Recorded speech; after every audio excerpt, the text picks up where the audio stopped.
And we are live. Good evening, everyone. Welcome to Holy Crap, the vlogcast. Vlogcast that comes from a skeptical point of view to answer some of the questions of why is he wearing an orange shirt? And why?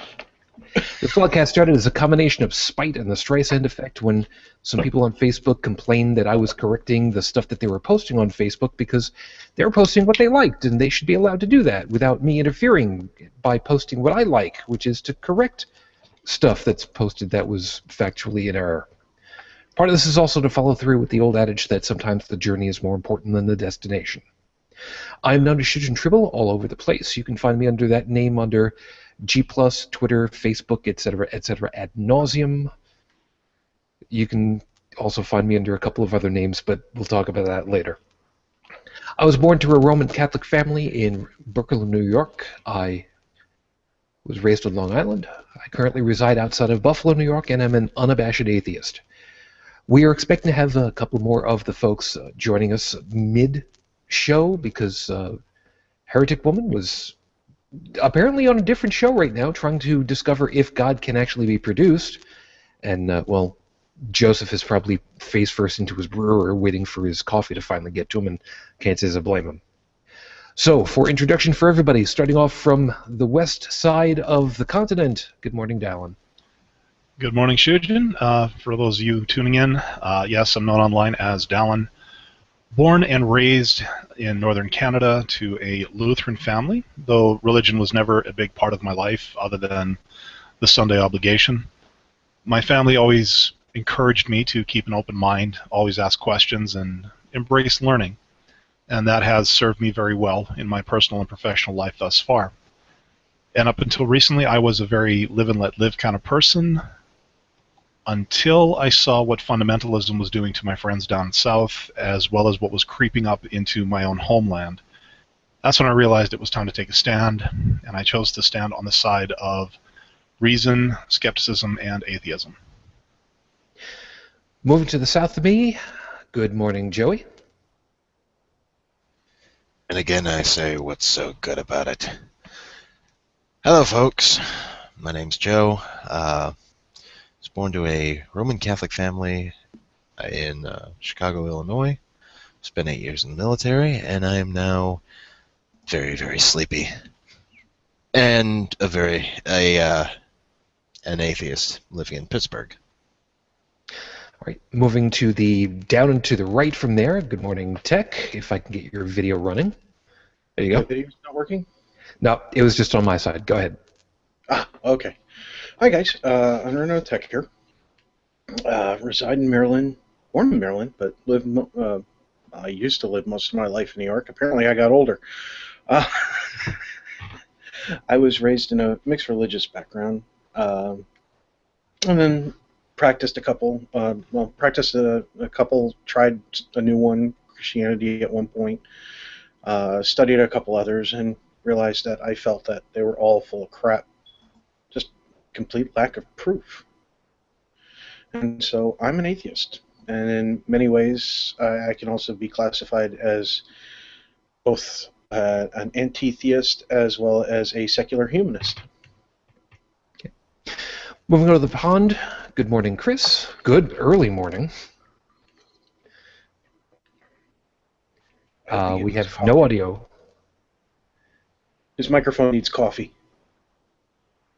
You didn't plug it in, did you? Have you tried turning it off and on again? This is the technician speaking, after all. He did say good morning, though. I heard him earlier. Yeah. No, I've got no audio from you. Hold on a second. Let me try it on my side.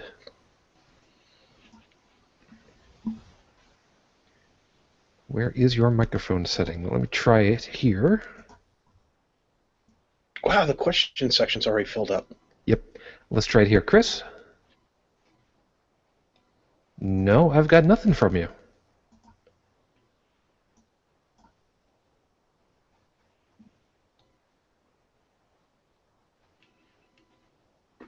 It may end up being that you may need to drop out and come back in again. We've had that happen before. This is very odd. Do you know sign language? Not nearly enough. It's very odd. We have an Englishman with nothing to say. Oh, no. That. I am so glad he dropped off the call before you said that. Oh, The timing could not have been better. Actually, I had hoped to or get wait, that out maybe you heard it before. and then dropped. Well, you would have seen some very interesting sign language, I think. Probably a lot of which has no meaning over here across the pond, but yeah, I've seen some stuff in my. All right. Now that he's back, let's give this another try. Chris. Well, still no audio. What the hell? He's muted.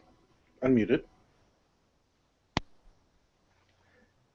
Heard a click. Yes, give us. Yes, I'm hearing a click coming from you, and it is registering on the audio.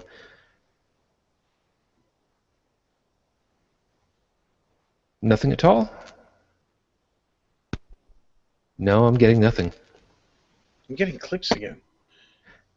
Yeah, something is. You are sort of there. There is. Oh. I think the vacuum tubes are warming up on his computer. Don't joke. There are actually some audio cards that still have tubes on them. Yeah. Okay, Chris.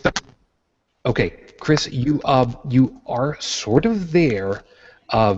We are getting some audio from you, but it's kind of like as if you've got like a bad network pipe that is just not coming through. Oddly enough. While you figure this out, I'm letting the cat out. Okay, you do that. In the meantime, let's just see. Joseph, are you actually there yet? I don't think he's had his coffee yet. No, I'm guessing not also. Well, folks, this is the magic of live television. This is why you don't play around with children and animals and Google Hangouts, apparently. I'm sorry, Captain. I'm giving the transponder all the power I can give it. Yeah. Sorry about that brief video of me pulling my pants up. I've actually lost 2 pant sizes. Good on you. Nice. Where did you put them? Apparently, when I lowered my salt content, they left. Well, you know what? If we ever find them again, we'll burn them for you, I guess. Or Donate them. you know what? Just give them to somebody who deserves it. Sure, we can do that. Like Amish Wolverine. Let me re-add Chris one more Got time. it in there. And we'll see what happens. All right. While we're waiting to see what happens on that, which he has just rejoined one more time. How we got? Oh, can you hear me now? There Yeah, we go. Barely. Barely. Okay, that's going to be level. Whoa. So. Whoa. Right there. Don't. Right there. Wait! Don't touch that dial. I'm a technician. Don't touch anything. Good morning, Chris. Good morning, Shujin. Introduce yourself to the people. Oh, yeah, I'm Chris from England. Been an atheist for about the last 24 years after being raised sort of nominally Catholic, but it sort of never really took. Over the last few years, got into sort of skepticism and atheism and became more active as I saw what was going on in the world. Good enough for me. Yeah. So, I think the gremlins are still trying to communicate. yes. Yeah, I That did try works? starting the. Or binary. I did try starting the introduction with a joke about Zombie Sunday. So obviously the Gremlins must have cursed me for that. Yeah. Not quite sure what it is, but there's something that is most assuredly popping in the audio. I'm not sure what it is. It sounds like it might be an electronic connection. It's kind of hard to figure. Could But, he have a bend in his one of his cables? Mm, I've just unplugged them and tried plugging them back in and stuff. I don't want to mess with it too much, as if it's fairly understandable.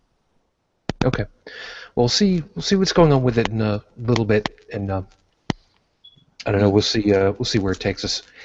Meanwhile, like I said, we're still waiting for Joseph to show back up. Like I said, coffee probably, and maybe Heretic will be joining us in a little bit. Those of you that are currently tuned in live and using the Q&A system, first off, of course, thank you for watching. If you suddenly see your stuff disappear, if it's not an actual question for us, please forgive me. I'm just going to go ahead and trim stuff as needed to make sure that we keep the stuff as down as little as possible, just so we can actually sort through the questions themselves. So don't take it personally. I'll just sort out what I can to weed it out. Meanwhile, with apologies to Noah and Heath from Scathing Atheist, I have 5 minutes on the clock so that I can do the 5-minute freestyle. Normally, I go ahead and I rail against stuff that I think is just wrong.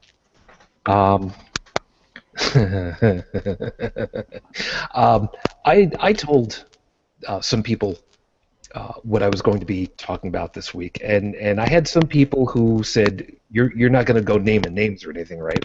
No, I don't do that. I don't name names. I don't do call-outs like that. I will talk in general about what's going on because A, it's safer that way, and B, it makes much more sense to make it much more generic because it could be a bunch of different people that I'm referring to. Well, to make a throwback callback to the Animaniacs, I have a new special friend. Somebody got into it with me because we got to discussing the crap fest that is the new RFRA legislation in Indiana. For some of you that are watching from 3025, of course, the restoration of freedoms of religion, I don't even know. I don't think it really much cares. It basically loosely translated into codified law, whereby people who were religious could use that closely held religious belief as an excuse to deny services to somebody in the public. Now, I got into it with somebody who made some very underhanded comments at me and effectively insinuated that I might have been okay with child molestation or child rape, crouching it with, do I support pedophilia? Now, before we go on past that, I want to make a very clear distinction. There's a difference between pedophilia and child molestation and child rape. Child rape and child molestation is a heinous act. It's something that we've heard a lot of different religious groups have been involved with, most notably the Catholic Church. Pedophilia, however, is all in the brain. It's a desire, it's a want, it's a love or a sexual attraction for someone who happens to be of a underage type.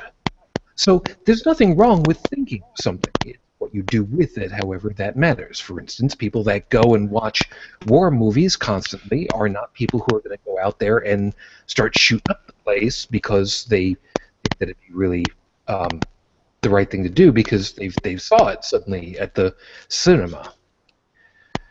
For the same reason, just because I agreed with a particular point doesn't mean that I support any particular point. It just depends.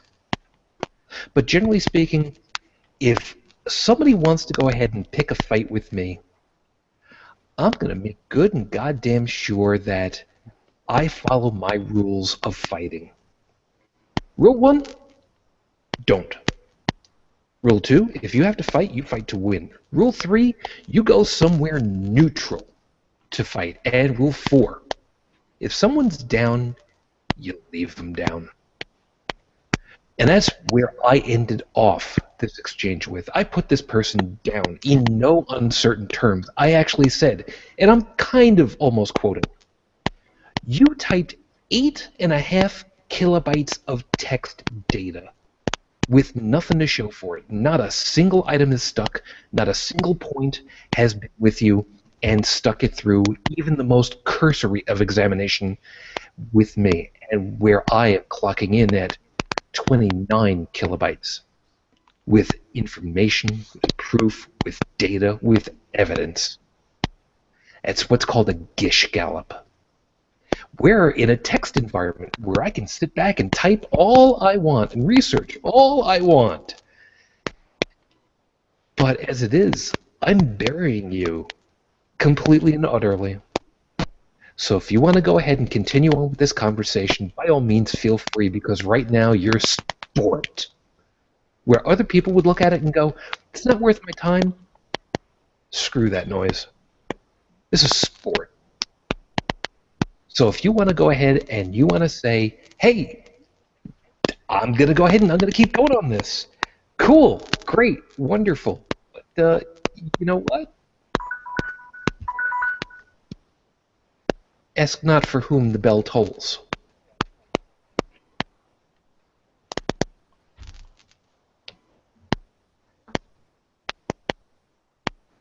Go home. You need to learn how to do an argument. Welcome to episode number 59 of Holy Crap Vlogcast.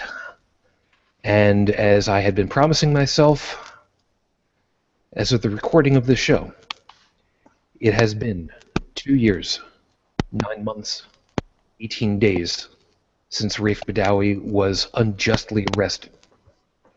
And we are still waiting for you to come home. This week we're going to be talking about Easter. Sort of, well, not exactly Easter. The title that I came up with was actually inspired from Monty Python and the Holy Grail. She's a lich, burn her! Well, you know what, that's kind of where I was going with this. Now, I need somebody who is somewhat familiar with Dungeons and Dragons and that kind of thing. Who remembers what a lich is? That can explain it. Wow, really, Tech? Really? I played D&D. I had no idea. Go for it. All right.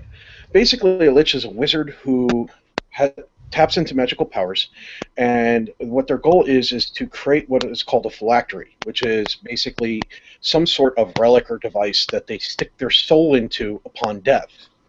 When they die, their soul being trapped can no longer pass on to the afterlife. And using the magic in their trapped soul, they can reanimate their own corpse or eventually take over other corpses, and the ultimate goal being eternal life. The problem is that the only way to do that is considered in the realm of Dungeons and Dragons to be black magic, or to be evil, to have evil gods, evil deities supporting you in this endeavor. So to get that kind of support, you are naturally going to have an evil demeanor and perform evil deeds to continue to grow your power, to continue to protect yourself against those that would stop you. And they typically build armies and things like that. Very nasty in the game, very hard to kill in the game, and just absolutely hated by all other races and classes. That's a pretty good summation of it all. Jeremiah, by the way, thank you very much for hanging out with us. Yeah, we kind of know. Not quite sure what it is in Chris's setup that's doing that yet.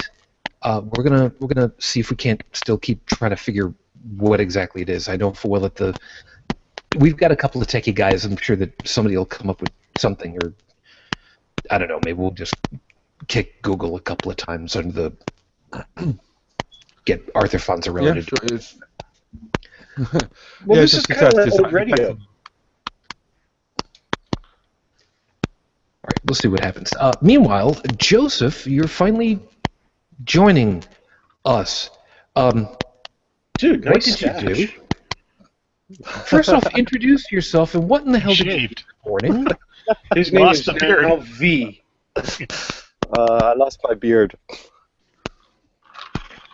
All right. Oh, you want me to all I'm hearing now in my head is, that old dark piano music from the old Charlie Chaplin films. I was going to say, Snidely Whiplash, what have you done with our co-host? Shujin, we should all go grayscale, let the snap, crackle, and pop continue, and we can do like a 1920s show or something like that. We've got the guy with the stash to do it. Well, when I'm in black and white. Actually, I'll explain about that in a second. Anyway, Joseph, introduce yourself. Say good morning to everybody. Good morning, by the way. Good morning, everyone. Yeah, sorry for being late. Victim of my own stupidity. My name's Joseph Schomburg. I'm Canadian, living in Paris, France, and I was brought up Anglican before becoming progressively atheist, I suppose you could call that. And today I do everything I can to promote critical thinking and education. Excellent. Okay, now the reason why I was kind of somewhat making a joke about that is that I haven't quite posed it yet, but there is someone who shall remain nameless for now that I'm going to see if perhaps one of these episodes we might be able to get him, who might also be so similarly be fuzzed on the face and such, but we'll see about that. You're not talking about Nick, are you? Shh. Okay. Don't name names. It could be Markiplier for all you know. I warned him. Yeah, well, we'll have to see about that. Anyway, Okay. Jehovah? not very likely, but throw Chris back over in there just in case he's. Well, if we were going to do the Monty Python thing, it's like, and I want to be absolutely clear. Nobody's to stone anybody. And I mean anybody until I blow this whistle. Even if they did say Jehovah. Thwack. Well, we'll keep that in mind. All right, so the topic, of course, that is on everybody's mind is Easter, or as some of us like to put it, the day before half-price chocolate sales. But be that as it may, Easter is basically just a coverall at this point for where I want to go, because there is a very misunderstood part about Christianity as a whole, if you take the Bible as something resembling truth, and it goes for a lot of the other Abrahamic religions too. I know there's only 3 theoretically, but believe it go for God's bloodlust. There's no other way to really put it. And unfortunately, Easter is one of those days where it really amazes so many of us that the bloodlust that's shown is completely and utterly, in some cases, nearly in your face, and nobody seems to have a problem with it. Mm-hmm. A perfect example is that there are a number of places where people will decide that as a sign of their faith, as the sign of their belief in these torture porn events, that they will actually have themselves tied and then nailed to crosses and then lifted to show how much they believe and how much they will take on all that pain and recreate. Yeah, but they take it into the 20th century. They make sure to sterilize the nails so that they don't get a bacterial infection, and then they apply first aid after the fact so that they don't die from their wounds. Although, if you really want to know how bad it is, just go talk to Metallica, because when they put, oh God, what's that big guy's name? I forget his name now, but he was going to be on a cross for one of the shows, and they had him standing on a platform instead of like nailing his feet, and then they had hooks where he could rest his wrists on. Not actually tied up there, but resting his arms up there, and he ended up passing out. Yeah. And when the medical team was able to revive him, and his vitals were all over the place and everything, and they were able to stabilize him, he publicly stated, he's like, "Wow, that I never knew how bad that was. That's torture." And he was just kind of standing up there. He wasn't even being truly crucified, and he never did that stunt ever again. I've heard several different things, like I've heard so many different versions of the crucifixion, where one was that the only person that was ever nailed to a cross was Jesus. Everyone else is typically tied up there. Now, of course, if you watch HBO's Rome, everybody gets nailed because Romans were a bunch of sadistic assholes, according to that show. Pardon my slip, my pre-Power of 10 slip. But it's not the nailing that is the focus of crucifixion. It's just what Tech just said. The fact that you're asphyxiating. There is no way to... basically, there is no comfortable position. Eventually, you will die from either asphyxiation, dehydration, depending on where you get crucified. You could just end up being roasted. The fact that you have no control over your limbs means, a bird might come and like, ooh, eyeball, thank you. There's so many different ways to die. Like it is quite possibly one of the cruelest devices of torturous death that we've ever come up with. And that aside from having the arms being hung out there to the side and everything else, many militaries throughout the world had problems with making their people stand at attention for prolonged periods of time. The bodies would they pass out. I mean, Joe could probably attest to have to that they have a procedure where if it's correct me if I'm wrong, but if they're at like a speech, they're encouraged to slightly slacken their knees instead of locking their knees into place. Yep. When you're standing at ease or at attention, you're not supposed to lock your knees because it will interrupt blood flow and it can cause you to pass out. I've seen somebody face plant in the middle of a parade field once. It's not fun. No, that doesn't sound pretty at all. By the way, and that's not even that's not even torturing somebody. That's just somebody standing at attention. True enough. Hold on just a second. Chris, let's see. Do we actually have audio now? No, we don't. Oh, jeez. How about now? Yes. Oh, there we go. And no nice. coughing. What happened? So yeah, I've been using this headset for my PS3 the last week, and I plugged it into the wrong USB socket on the back of my computer. One of the sockets has got a duff connection or something, and it kept, as it was disconnecting, Google Hangouts wasn't reacting well to that. So, well, Chris, it could be something as simple as that there's just dirt buildup inside. Take a Q-tip and try low rubbing alcohol when you get a chance. I've got another 4 USB sockets empty, so I'll tape over that one so I don't forget or something in future. That works. Okay.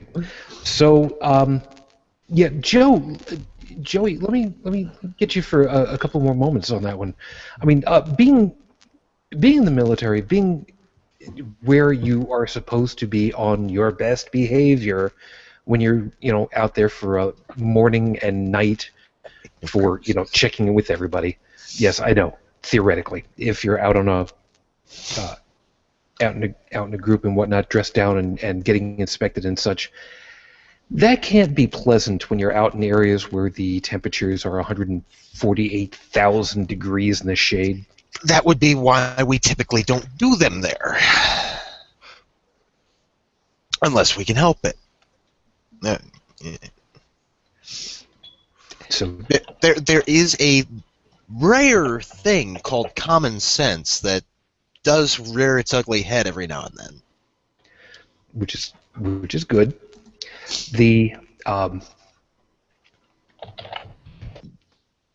yes, I do see that, and yeah, I'm gonna be getting around to that just over in a couple of moments. Sorry, trying to read and manage and talk all at the same time. I'm still kind of learning my way through that. I can, surprisingly, if you've ever played around with a talkback program that repeats your stuff back to you, I can deal with that. Reading and talking at the same time? No, I'm still working on that. That's a whole other thing. It's probably one of the reasons why I'll never make it on broadcast TV like that. The torture porn, I guess, is probably one of the best analogies that I've ever heard of it. And the first time I can remember hearing something like that, and trust me, I'm going to come back to the whole thing in a second, was for The Passion of the Christ, the movie that was all the, I wanted to say Mel Brooks, and I know I got it.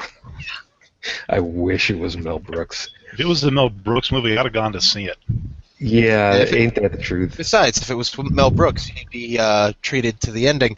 Always look on the bright side of life. That's Monty Python, but well, no. But the thing is, he'd probably pull something like that, and then he'd have the cast and crew of Monty Python's Flying Circus come out and threaten to sue him right there, because that's just how Brooksy rolls. Let's face it, he'd collab with those guys. I know he would. I can very much see that. Joseph, we didn't get you yet. Do you remember? Jesus, what the hell was his name? It was Mel. Crap! Somebody help me out here. It was really Shu. Really Mel frickin' Gibson. Thank you. I was pulling. I had like every other Mel in my head coming out. No. Oh, okay. No. Honestly, I thought you were being sarcastic. No, seriously. I just could not remember the one freaking name. Joseph, when The Passion of the Christ, the movie, came out, I'm trying to remember. Would you have been in Paris at that time, or do you recall? After you come off of your mute button. Yeah, you're lucky I just swore. Yeah, I saw it. Okay. I was already here in Paris, but I saw it. Yeah, what was the overall reaction? I mean, over here, a lot of yelling and screaming about how it was. Like I said, the first time I heard the term torture porn was this. What was the reaction over there that you can, if you can really recall? It went almost unnoticed. Really? Yeah, because it's not the usual Hollywood fare that people consume here, and there's just not the controversy. So most of the effect in the United States was probably the shock effect, but it just didn't have that here.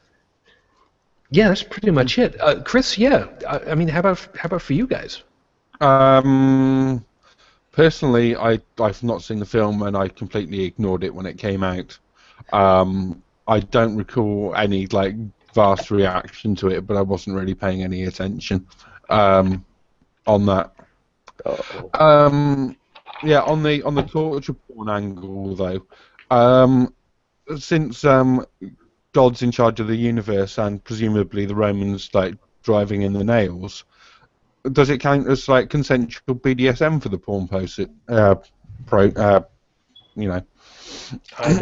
know right where you're going on this one, and all I can say is don't ever go looking through my Chrome history, because I have absolutely no idea how to translate Japanese. That's all I'm saying. I can't read German either, but we'll talk about that another time. Dutch. Oh, I can probably help you on the German. We both know somebody who can help you with the Japanese. I can help you on the Japanese. Yeah, it's easy enough. Brilliant. Just put it into Google.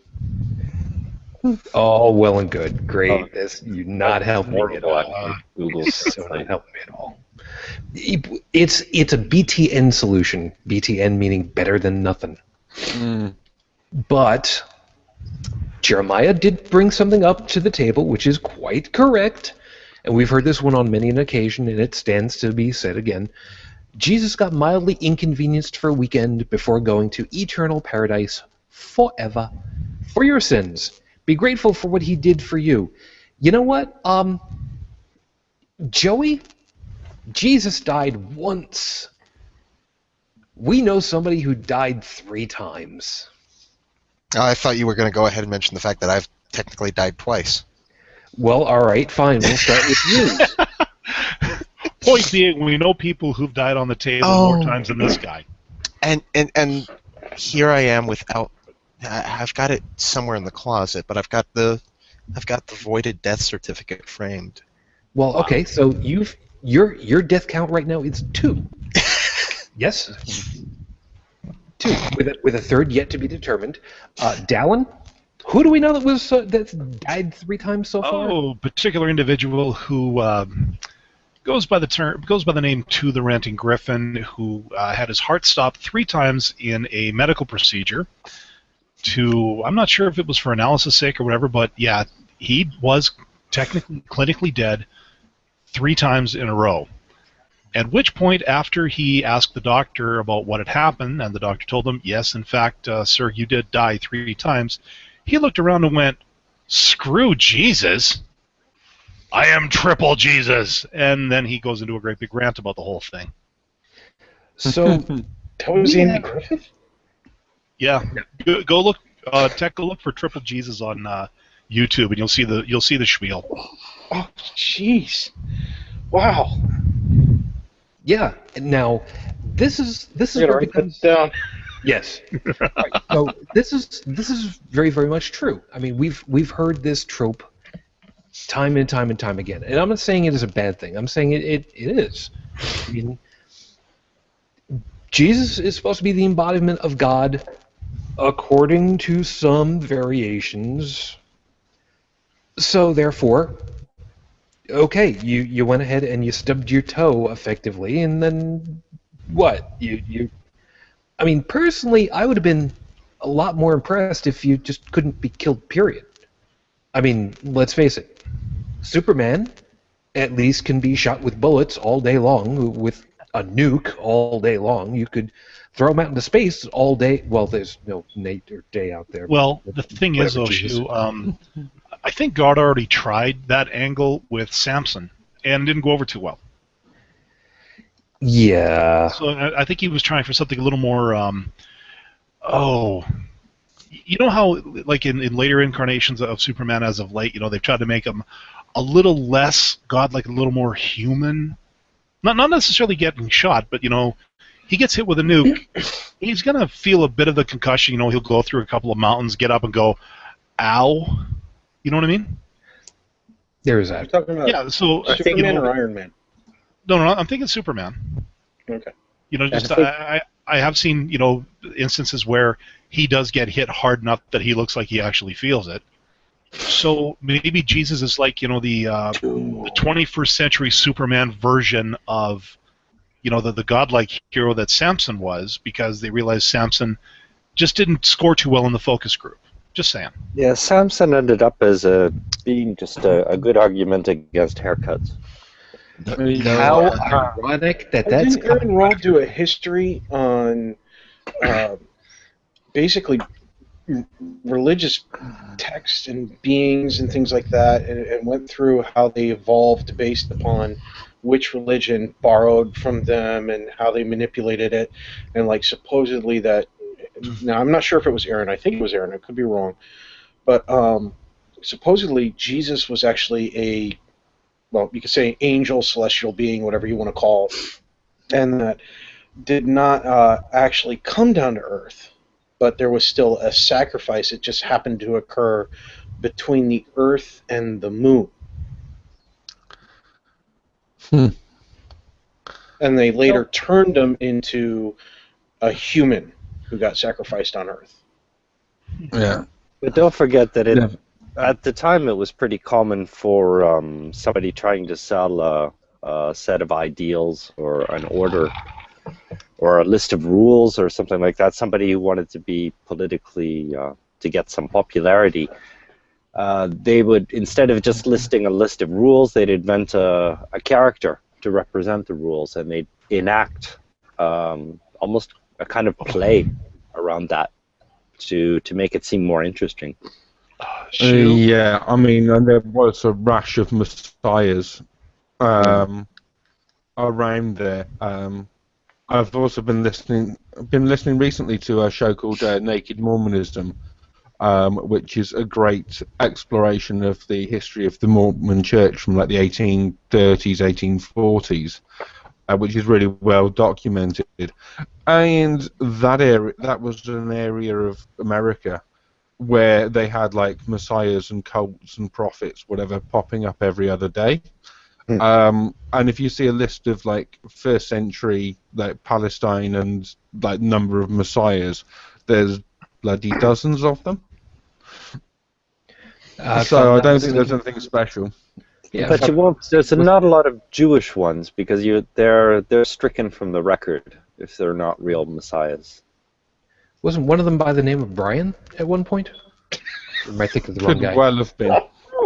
By the way, if somebody asks me about a historically accurate movie about Jesus, I cite that movie because to date that's the most historically accurate movie I've seen.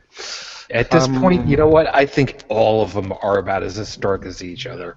I think of the movies that they make or the documentaries where they say, okay, assuming that certain aspects of the text are real, assuming that these locations are the true locations, can we assume that Jesus was a single person or several people? These actions, how can they be attributed? Things like that, where they actually analyze, they talk about it. I like those because they talk about different potentialities. Okay, they don't say what the truth is. They talk about different potentialities, and I'm all for open discussion of things like that.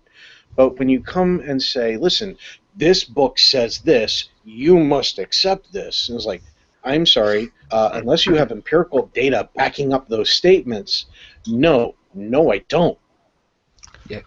I was going to say it'd be rather difficult to make a historically accurate film about Jesus because you'd really have to reinvent the filmmaking process and the storytelling process because it's really difficult to write a story without a leading character.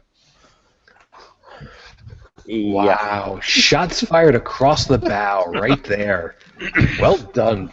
Joey, would those be fighting words if somebody were to go ahead and throw a howitzer bullet across you like that? Look, I wasn't gonna say nothing, but hey, if y'all want to dredge it up that way, sure. I was just gonna stick with oddball things. Okay, you do that. Like the fact that 76% of people eat their chocolate bunny's ear first. Me, I start with the eyes. And scream, stop staring at me. Dallin, you had something you were going to say. I'm sorry. Well, okay, the first thing I was going to mention, somebody talked about, I think it was you, Joseph, that said something about anthropomorphizing an ideal, like making it into a person to sell the idea. And honestly, the first thing that popped into my head was the old Schoolhouse Rocks thing from NBC. The story about the bill that becomes a law. Well, you're familiar with this. Hey, if we can anthropomorphize a toaster, why not? Well, no. Hey, dude, the story about the brave little toaster was phenomenal. Yeah, but this is what that I'm was saying. Inspiring. Yeah, they do that to toilet paper. Well, they did it. No, they do it with the bears for the toilet paper. No, I think they've actually done it with toilet paper in the They've past. actually Then done I it with Did you see the toilet paper bears meeting the Coca-Cola polar bears and them trading? Here, I'm done. Your turn. God. Oh. You know, It's a good thing I'm a Pepsi drinker. that's something we can end up talking about another time. How that kind of thing happens in art, but dealing with the torture portion for just a couple more seconds before we go way off into I don't even know where the hell at this point. Yeah, the Q&A has a great one about torture. Yes, well, sort of. But Jeremiah's also got another one over here, which is, again, spot on. If crucifying me, where I'd get tortured for less than a day, will grant me eternal paradise, sign me up. I'd take that over cancer. Hey, Going I through don't think U.S. they Customs, understand. all right? I'd almost take crucifixion over that sometimes. That's why I got my Nexus card. I don't think they understand the potential pain Oh, that supposedly this single individual went through between the pain and suffering of the nails being driven. By the way, science has shown that if you bury a nail through somebody's hand, it's going to come up between the fingers, okay? The human body's weight eventually is going to give out, the muscles are going to give out, and it's going to rip out. So you actually have to do it through the wrists. Yeah. Okay, because there's bones and ligaments and everything else that will help keep it in place. So you're talking about putting these handmade thick spikes through the wrists and then through the legs, okay? And then being hung up while your body is being supported by 3 points of intense pain. They've got a spike, you've got a crown of thorns on your head, so you have all these things poking into your scalp, into these very sensitive areas of your skin. And of course they're really sensitive because this is a really special part of your body, your brain. You want to keep it intact and everything else. That had been pressed in. They didn't just rest it on his head. I mean, they like jammed that thing in all the way around. And You then sound almost excited. Don't forget the spear. He's getting forget the dehydrated. flagellation. I won't forget the spear. But supposedly, going through extreme dehydration in a desert sun, and then being given vinegar on top of that, which is going to not all make it in the mouth. It's going to flow down the body. It's eventually going to get into the wounds. And then finally, the spear being poked into the side, into the internal organs, and gashed open. I mean, no. I'll take cancer because there's a chance I'll survive cancer. Yeah, but the point, Tech, is saying is that you go through a couple of days of that, you wake up from that, and it's suddenly no more pain, no more fear of pain. That's what he's saying. He's like, And the point he's trying to make is that Jesus had a couple of days, then he woke up, and now is basically giving us all the middle finger from the great beyond, because he's not feeling anything. He's not suffering anything of what we're suffering anymore. Yeah. Now, and hold on with that just a second. the point, Chris, what is this picture? I'll come back to this in a minute. That looks like Skeletor jamming out. What I was going to say to Tech is that, okay, so he had a couple of days that might have really sucked. And then he gets to be king of the universe for eternity. And eternity is a long time to get over your shit. And also... Man up. Well done. Yeah. Yeah. Also, human beings have done equally bad or even more horrible things to each other over equal or longer periods of time to people who don't get to be king of the universe forever. Yeah. Look at the Greek myths. What was his name? He had his liver eaten by a vulture every day. Yeah, and on the picture, that's a picture of Death, the Grim Reaper, because we touched on anthropomorphizing ideas. Good point, yeah. Oh, right. The Grim Reaper, that's Terry Pratchett's version from the Discworld. He really existed, These concepts of eternal paradise, though, scare the hell out of me, for the simple reason being that the people who talk about it are like, okay, you'll go there and you won't have a care in the world. Well, what about the people who I care about that don't make it? Oh, well, it'll be okay. It's like, no, it won't be okay. If they're going through eternal torture, that's going to bother the hell out of me. Yeah. And you're telling me that part of my personality, my conscious thoughts, are going to be stripped away from me so that I don't have to worry about it, so I don't have to feel about it, or my mentality is automatically going to be warped upon entering this paradise. Well, not so much I that, will Tech. not feel bad for them anymore. Then that's a lack of freedom. That's a form of slavery. It's like, I don't want to be slave to that. Yeah, no, basically, Tech, what'll happen is you'll get up to the pearly gates, and Agent J will be sitting there. He'll ask, to look for the eye test, click, you've been neuralized, and you forget everything. And that is definitely something I want to end up having us talk a lot more through later, because there's a lot with that. Autonomy, of course, is a huge one, and that is definitely something I want to end up making sure that we talk through later. But more on to the point of this thing, think about it. Think about this for a second. If you could spend an afternoon in the sun, face down, beautiful summer day on the beach, and you're not allowed to get up, and you are laid out on the beach all day, just all day. You've got the worst case of sunburn all over your back. I'd probably die from it. And there's nothing you can do about it. It's going to be itchy. It's going to be flaky. It's going to hurt for a lot. But then the next morning you wake up, you have all the magical ability of Merlin. I'd go ahead and I'd do that. No extra life years. Just the powers and abilities of magic that Merlin would have. I mean, they're both as credible as the other, but at least Merlin was cool. He had access to the sword with the stone, and the lady. I heard the Lady of the Lake was really hot. That's just me. So One hell of a swimsuit model, I heard. The water we've been passing around scimitars is not a grounds for. I can't. I screwed it up. Somebody help. Just because some watery tot is throwing swords from a lake, it's no basis for government.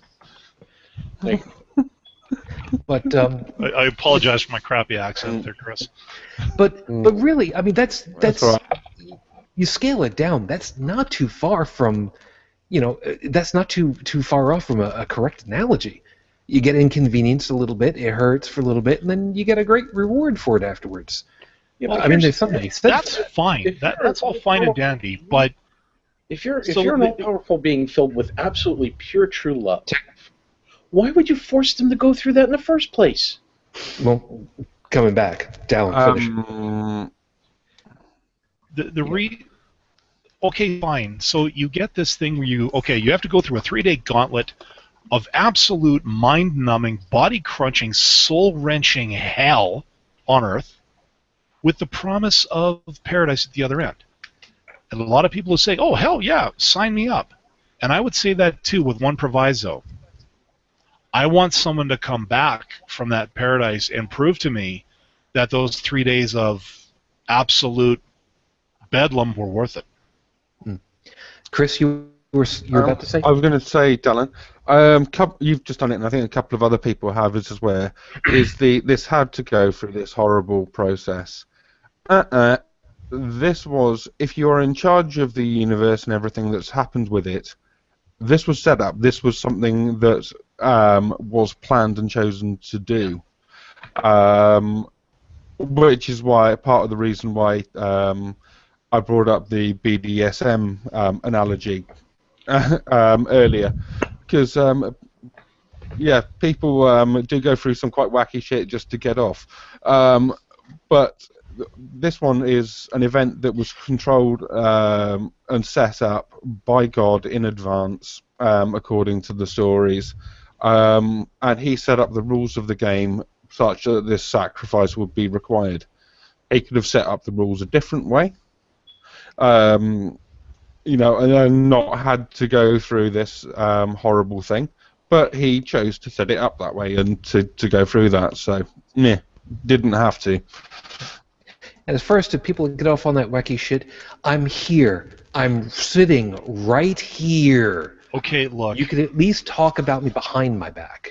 Hey, look, I attended a panel last year around this time, and it was a BDSM thing because I am curious about the lifestyle, and everything seemed to be okay. I was, it's one of those things that where if you talk to me about it, you explain it to me in a calm, rational thing, I will at least listen.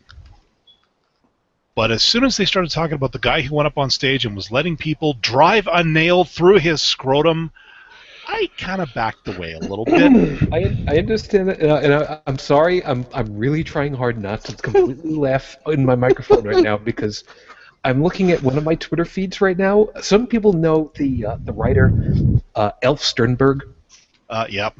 Elf just is apparently at a. His tweet says, waiting at BDSM 101, apparently he's at a class, panel of some kind, fedora alert. I don't know what's more painful to me now, the fact that we're talking about nails or people wearing fedoras. So, yeah, I know he's not watching, but you know what? Cool, great, but, by the way. Like I said, live and let live. To me, that's probably not what I would be planning to do on a Saturday night. That's just me. But you know what? If that's what turns you crank, go for it. But yeah, it seems that God is a bit of he's kind of in the lifestyle, don't you think? With all of this. Oh, it's even worse than that. Thanks for the permission, Dallin. I might be late for next week's show. Well, actually, I'll Well, you didn't need my news. permission for anything. Like I said, just do what you got to do. Talk about what you want to talk about. If I choose to nope out of it, just don't judge me, because it's maybe not my cup of tea. But I will gladly hear about it and then judge for myself whether or not it's my cup of tea. Funny enough, I've actually got news for you guys about next week's show, but I'll get to that momentarily. Oh yeah, it's the Power 10 next week. Yes, We're and talking about tea. we're going to be talking about something a little bit different than that, but Oh my! don't worry about it. And by the way, Chris, thank you very much. Yeah, Prometheus was the gentleman we were trying to remember. Gentleman. The one who gave us knowledge. Fire. Fire. Yeah. It's really funny too. Alien face huggers. Oh, we just. I thought it was more than fire. I thought it was fire and the ability to heal our wounds. Yeah, sure. So it's Prometheus who gives us fire and is made a hero. But Pandora gets all the bad publicity, right? Yes, because she's a woman. Yeah, Dallin, finish off. Oh, where the hell was I going with this now? I don't know, but You're pick it welcome. up quick. No, I completely am track there. I'm sorry. All right, so If Pandora was such a villain, why'd we name a music service after her? have you heard some of the stuff that comes through your feed? Really? You had to go ahead and ask Have you ever tried it? Yeah, I actually have an account with them. There you go. All right, so the torture porn, as we know full well, with Easter all wrapped up into it all, it's horrible. It's horrific. There simply is one of the most barbaric possible endings to a life, to the best of our knowledge, that we know of. Although yes. Yeah, just one thing that bothers me about this, the event itself, I don't really care much about. It's just a prop. But I mean, what bothers me is the reenactment for kids. They're doing live crucifixions.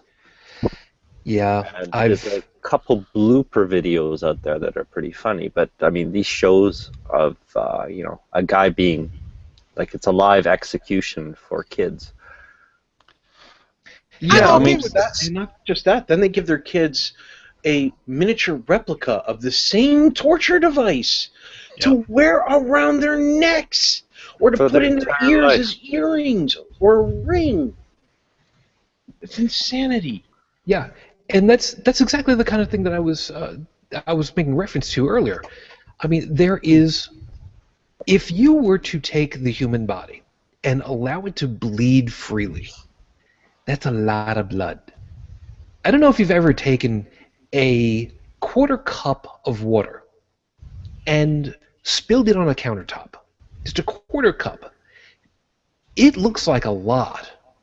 Mm-hmm. You take a cup, granted, it's 4 times as much, but that's a lot of water. And just on a tabletop, a flat surface. That's a lot when you really get down to it. We got a lot more than that in us. Yeah, and you've got impressionable young children. I mean, they talk about these same people who do these things are also some of them, not all of them, but some of them are the same people who go, there's too much violence on television. It's like, excuse me, I'm sorry, but the violence in the Bible and the violence in your reenactments are superior to the violence we put on television. Yeah. And funny enough, that actually links together the two pieces I was gonna get with, and that's, thank you. You actually pulled half of that for me now. What I was talking about earlier, about how there is so much blood and gore, and calling it torture porn is the only way of really describing it.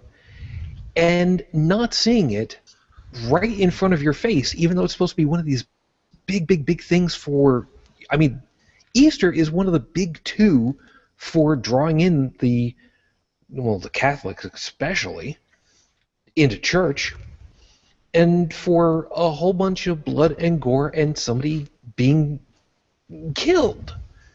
All right, yes, there is the whole congratulations, he is now more leavened than the bread that we work with, and he's risen. All right, great, that's all wonderful and whatnot, and all the memes. All right, that's cool. Have at it. You're not only forgetting you're also forgetting something. That not only do they do these at church events for the Easter holiday, but you have these groups that go around alongside of the road and erect crosses, full-scale size crosses, as you travel up and down. Like when I travel up and down the road, I see them all the time, especially when it gets to a Christian or Catholic religious holiday. Boom, there they are again. More torture devices. Yeah, there is that. But the point that I was going for was, if the reality of what the crucifixion would look like was actually shown, there is no way, to use an expression, in God's green earth, people would want children to see that kind of thing. It's not too. Let me finish it. It's not too much different from the cherry picking of the stories and the pieces of the Bible, which we've talked about cherry picking before, not too long ago, to just cherry pick the nicest possible display of what should otherwise be included in the Saw franchise. And now that I got that one out of the way, who was it that was looking to interrupt me? I didn't even check. Tech, you wanted to... Yeah, again? when you said that people wouldn't want to show these to their kids if they saw a somewhat realistic version of the crucifixion, I kind of have to disagree with you a little bit in terms of looking at reenactments around the world. Like, they have events where they cut children's heads with blades. In I believe that one's Islam. You have the waving of the sacrificial chicken and blood going over in Judaism. I mean, seriously, yeah, maybe here in the U.S. you might have many sections in the U.S. that would not be willing to do it, but I guarantee you in the Bible Belt there are some real true believers who would be more than happy to show their kids what a real crucifixion looked like. And Chris, you've got? I've got this. You might want to put this up on screen because this is quite funny. Got it. In a very horrible way. This is, I believe, it's a Spanish town that every Thursday, before Easter, they put babies in the streets and people in devil suits jump over them. Oh, jeez! All it needs to happen is one to trip. Exactly. Yeah, it is an horrible accident, waiting to happen. And so yeah, people do do insane, weird religious things. Are they being chased with by their a kids. feather on a stick, or is that a blade? It's like some feathery whip thing. God knows. Jeez. Now this is the thing. And, See, now this is the thing. If it was some other religious denomination, there would be yelling and screaming. If it was, if it was oh God, this is going to be really bad. If it was showing a full-on display on the front lawn of a mosque, how to properly kill in the halal method to show how glorious it is that you would do this for God, there would be, and forgive me, I'm going to go ahead and I'm going to do it anyway, there would be yelling and bleeding from the people to, why would you ever do something like this? Yeah. Now, admittedly, there's a little bit of a difference because you'd be using a real live animal, but if you just nicked it a little bit so that you got a little bit of drippy going on, didn't really kill. Well, you'd have to kill it eventually. Where would the yelling and screaming be? It would be from everybody that wasn't that particular group. Yeah, Noah covers this brilliantly on Scathing Atheist. I think it was this week, about the HBO Going Clear film about Scientology, Yep. which I've not had a chance to watch yet.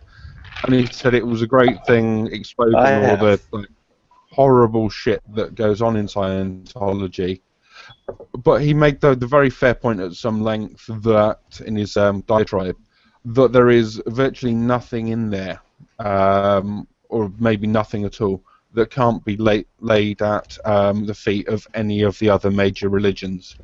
In terms of and people do have, as you were saying, this like massive double standard and blindness to what they're actually doing, compared to something that is basically the same from that another group's doing, but with maybe like slightly different trimmings. If I could reduce that to something, religion is basically giving up your value judgments to another human. So it's all about trusting the person.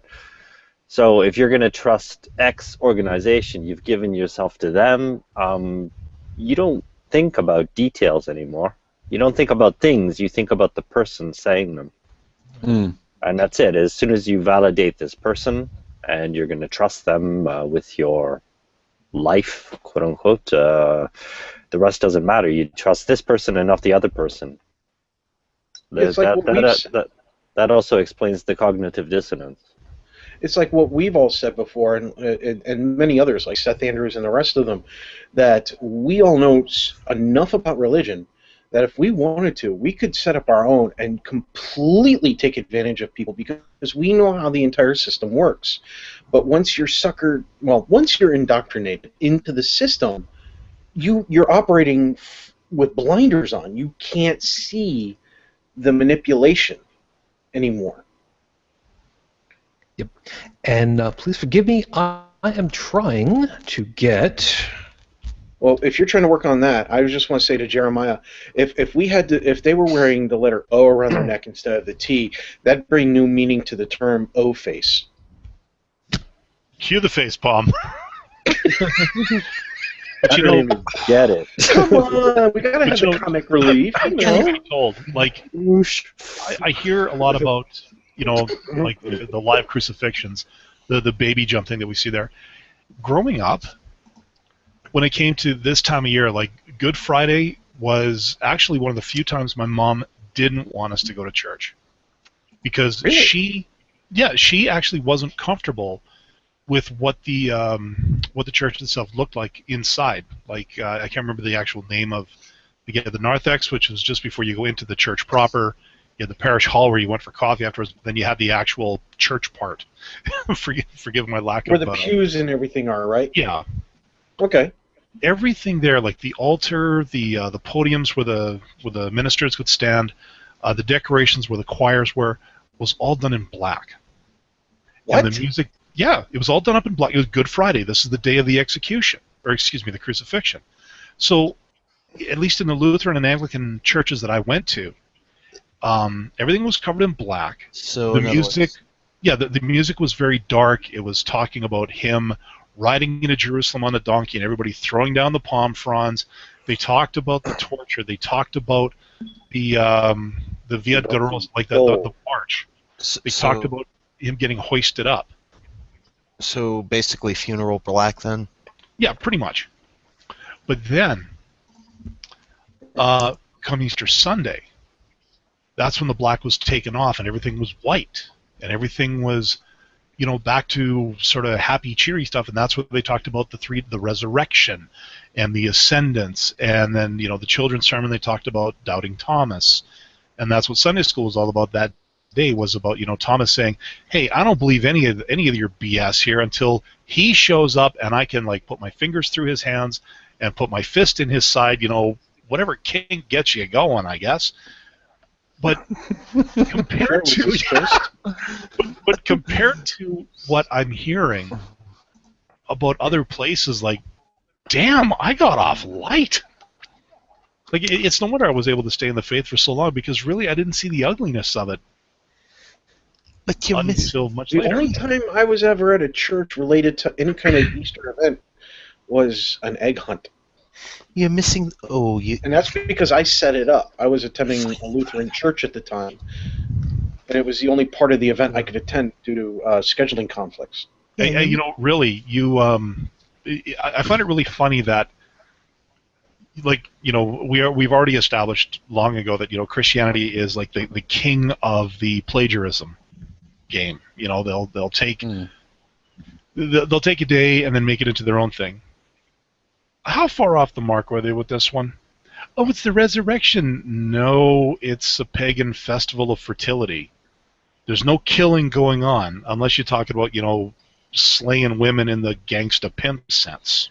Somebody tried to send me a reference and saying that we had gotten it wrong, that it wasn't Ishtar or Easter that was referencing Easter. It was supposedly another deity, a male one, but similar concept. Did anybody else hear that?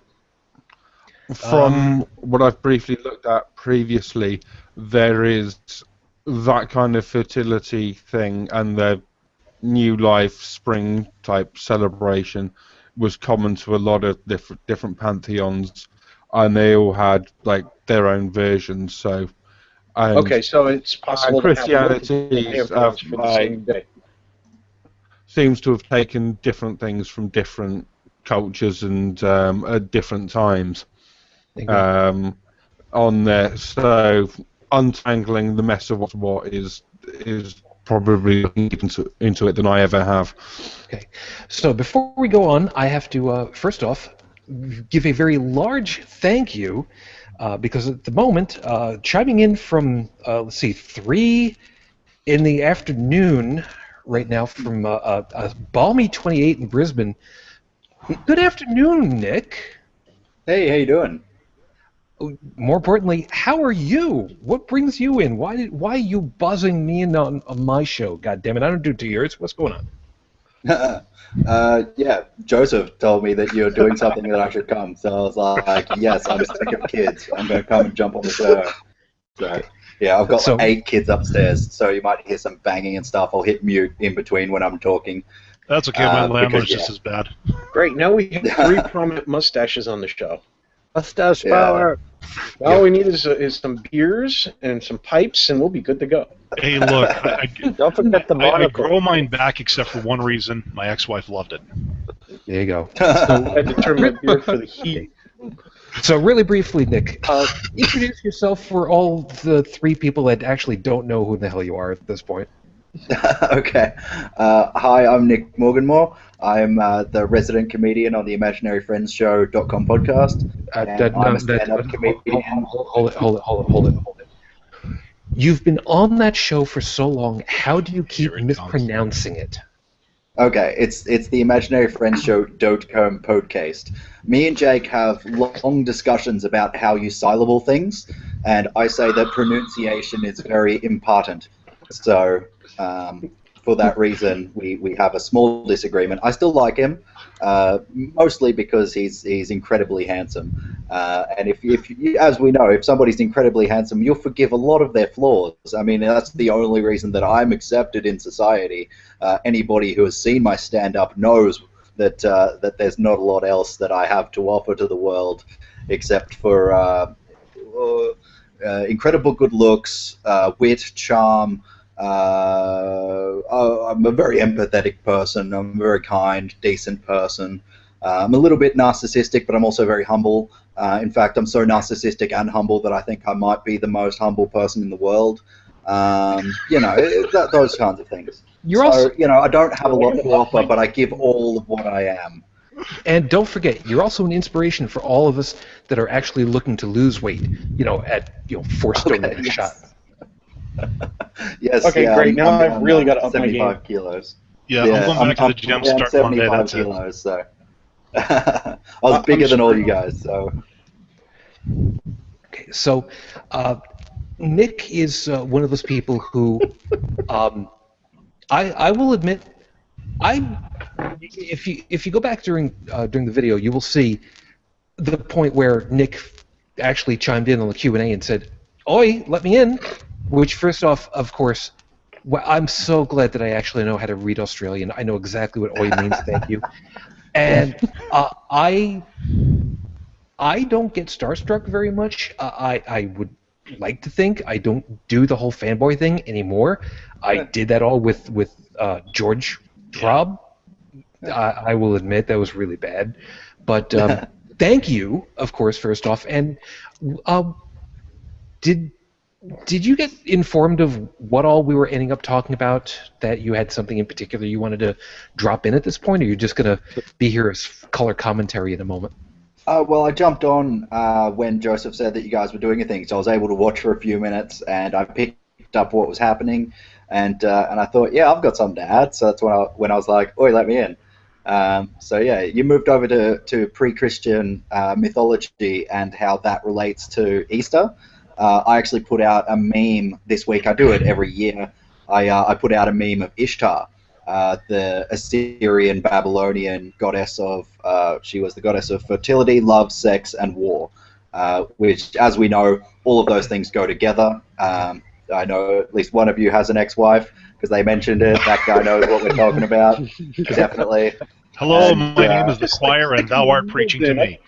Yes. Just stick it in Her emails to us. festival, her festival. I'm not sure if it was at exactly this time of year, but even just at the name Ishtar, you can see immediately that there's a link there. And as we see throughout the ancient world, a lot of these pre-Christian pagan religions, or I don't even feel comfortable just calling them pagan because they were so well established in their time. It takes something away from them to just lump them together in that way. So I go back to Ishtar as my go-to because it was the earliest that I could find. Babylon as one of the very earliest established societies. I know the Assyrians, and there was a few others from around the time also had not exactly cities, but they did have an established society, a system of laws, governance, those kinds of things. And so one of the earliest concepts of the fertility goddess was Ishtar.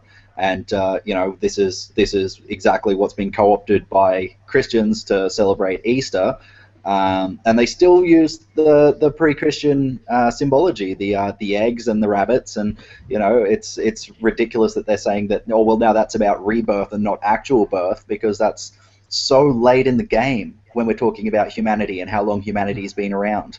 And I love secularism. I love how we're taking holidays back. I ask all of my friends, what do you think the meaning of Christmas is, and they say family or presents. Or copious amounts of food, and that's really we're looking. The reason that these holidays exist, in fact, the reason that these religions existed in the first place, was for us to have commonalities, ways for us to share with each other, and to recognize that that's important. And so I like that we're keeping that importance and we're losing the myth behind it. And if it's going to help dissuade people from this very pervasive, very controlling myth of religion that's come in modern years, especially Christianity and the Abrahamic religions that inform so much of our lives, learning about the earlier religions and understanding where all of the rituals come from, it can really help to immunize against the sort of magical thinking that these people seem to want to imply over the entire worldview. I still think there's great irony in the practice of, in the Catholic, in the Abrahamic practice of Easter and Christmas, because if I remember correctly, in the Bible, Jesus actually didn't want celebration of him. He didn't want holidays or anything like that in his name, and yet they did it anyway. Yeah. Well, not a story. Nick may be able to fill in the blanks here, but I believe that was adopted at a later date as Christianity was expanding its influence, because pretty much every society in the world, particularly as you get away from the equator, has had at some point a sort of midwinter and then sort of solstice type or equinox festivals. Yeah, I think we because, adopted the Christmas tree in like the 50s or something like that to take it away from the pagans. And there was also when earlier than that. I believe it was. I believe the Christmas tree was originally Germanic or Scandinavian in origin. Well, wasn't even popular until Victorian times, until Elizabeth married. I think it was her husband who brought it over. And yeah, Germans, they wanted to take it away from the Germans to show that they were something else entirely, and so that was why it was adopted over into Western society. So this is very, very modern, but the practice of Christianity and other religions, I'm sure that it's happened time and again, but the one that we all seem to know the best about is the Christians moving in and co-opting other societies, marrying in their myth and also their rituals. That happened from very early on.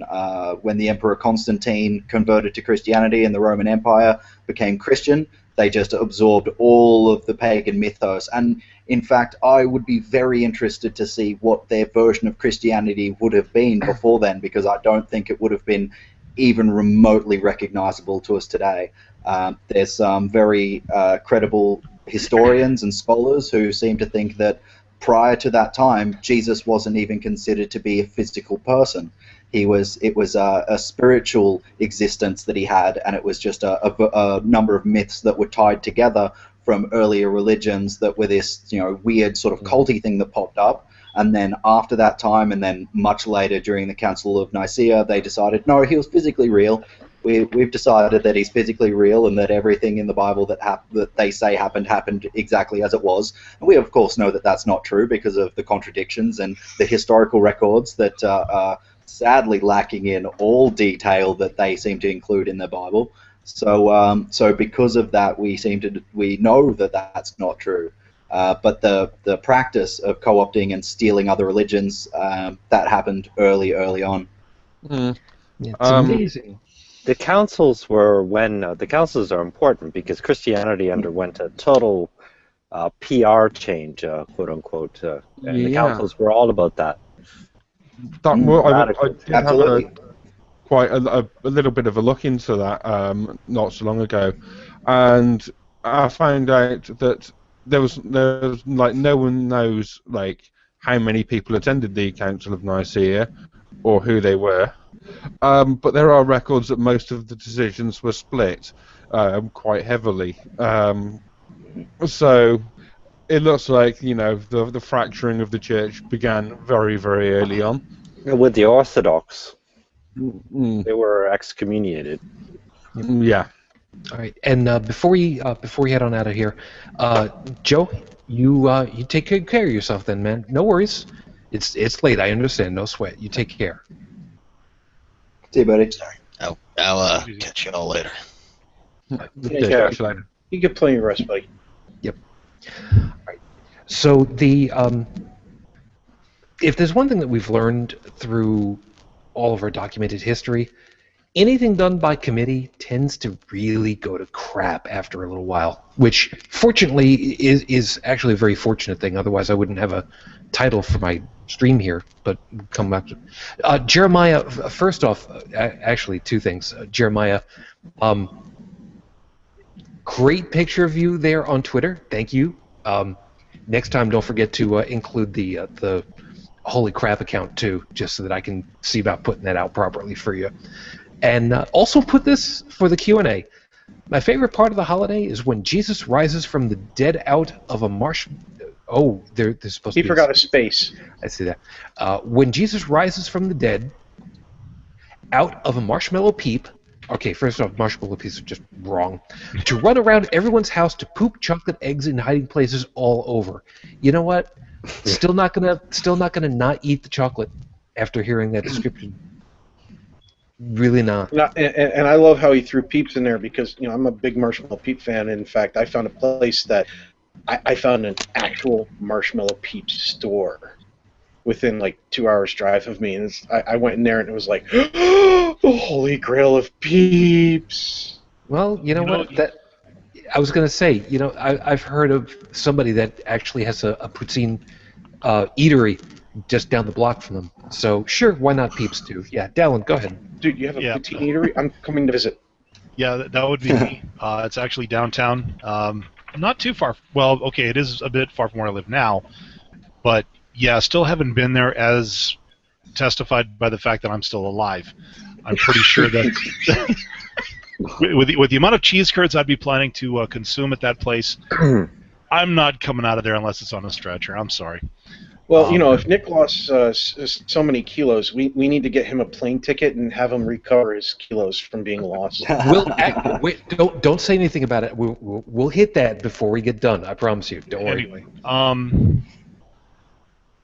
no, you were talking about this weekend being soon to become half price on chocolate, and here I was thinking, damn, I was going to go grocery shopping tomorrow. I don't know if I want to fight the crowds now, or wait until about 2 o'clock in the afternoon after the consumption massacre, and then I can go in and get the milk and eggs that I'm looking for. Like Easter chocolate is half price after the exactly. festivities. So all I'm thinking is stay away from the stores in the morning, where everybody goes in, and trust me, I've seen some shopping center wars. Let me tell you.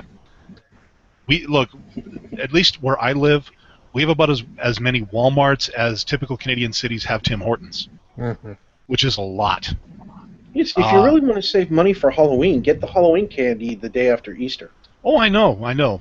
But again, you go into a store on November 1st, wear body armor. Yeah. That's all it's Is that Boxing Day or something? No. That's just it's half price candy day. Say what you will about so-called religious or pagan holidays or whatever. The fact is, it's all about the cash. Yeah. I mean,